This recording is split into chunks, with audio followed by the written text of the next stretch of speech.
সম্পদ নিয়ে অহংকারের পরিণাম কি শুনুন। কারুনের গল্প। সম্পদের অহংকারের পরিণাম। কারণ ছিলেন বনি ইসরায়েলের একজন অত্যন্ত ধনী ব্যক্তি। আল্লাহ তাকে অঢেল ধন সম্পদ দিয়েছিলেন, এত বেশি যে তার ধনভাণ্ডারের চাবিগুলো বহন করাই শক্ত ছিল।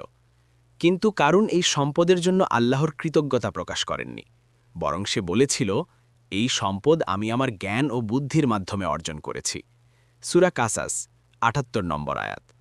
সে গরিবদের সাহায্য করত না, অহংকার করত এবং মানুষকে তুচ্ছ করত। আল্লাহর সতর্কবার্তা। সৎলোকেরা তাকে বলেছিল, আল্লাহ যা দিয়েছেন তা দিয়ে আখিরাতের কল্যাণ অর্জন করো, পৃথিবীতে অহংকার করো না। আল্লাহ ফাসাদকারীদের পছন্দ করেন না। কিন্তু কারণ এসব উপদেশ অগ্রাহ্য করেছিল।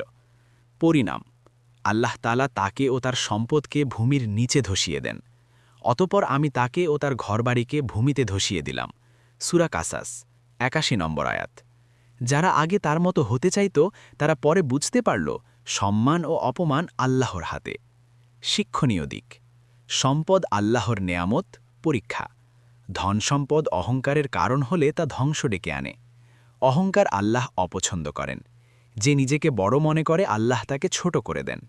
দুনিয়া ক্ষণস্থায়ী, আখিরাতের সফলতাই প্রকৃত সফলতা। কৃতজ্ঞতা ও দান জরুরি। দান করলে সম্পদ কমে না, বরং বরকত বাড়ে। আল্লাহ যা দিয়েছেন তা নিয়ে গর্ব নয়, কৃতজ্ঞতা। সম্পদ দিয়ে মানুষকে সাহায্য করাই সফলতা।